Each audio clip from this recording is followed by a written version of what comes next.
Well, our next guest says that what happened in Greece may be an early warning signal to all those nations like ours that have been living way beyond their means for way too long. She is Congresswoman Cathy McMorris, Rodgers, a Republican from Washington. Congresswoman, thank you for being here. Moody's just came out with a shocker that maybe as soon as 2013 we could be approaching a situation very similar to that of Greece's. Are you as concerned as Moody's is? Well, I certainly don't like the current path. We cannot continue to borrow and spend our way into prosperity. The numbers are pretty staggering when you start looking at America's debt right now. And the projection is that this year our deficit will be $1.4 trillion.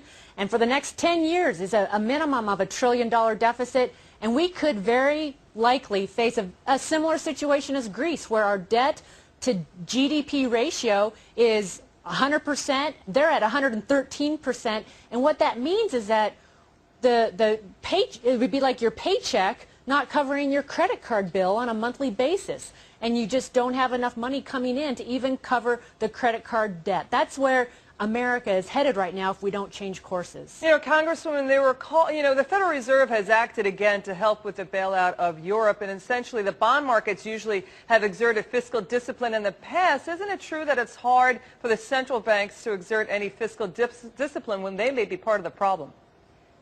Well, in the European Union, in order to join the European Union, your deficit was not to be more than 3% of your GDP and your debt more than 60%.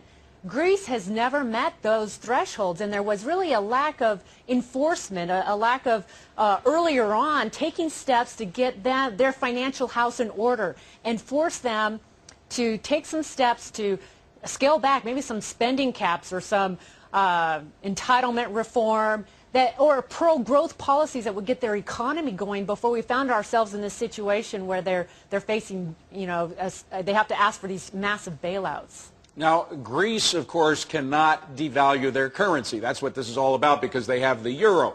We can. We can debase our currency in order to try to print more money to pay our debts. Of course, that would devalue the money that all of us have. Do you think that's what's going to happen, or will we find religion and get fiscal discipline? I'm very concerned about the possibility of devaluing our currency or us not being able to go out and get the loans that we need. Right now we're borrowing 43 cents on every dollar. So when we start helping bail out European countries, we're actually borrowing from China in order to help bail out European countries.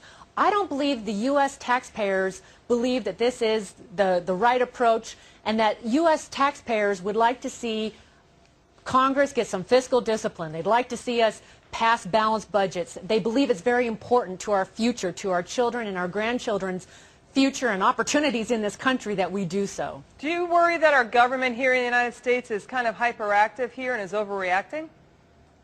Oh, I'm absolutely concerned that our government is spending too much money. It just seems that the answer to every problem right now is to spend more money. We spent $1 trillion on the stimulus. We just passed a health care bill that is estimated to be over $1 trillion. And there's other proposals on the table that are going to continue to add to our deficits rather than really be taking steps in America to get our economy growing again. That's what needs to happen. We have 15 million Americans out of work.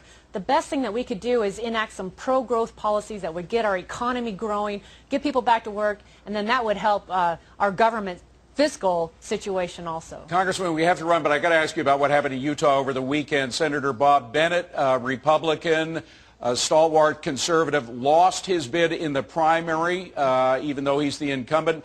Partly, folks say there, because he voted for the bailout. Is any Republican who voted for the bailout in trouble now?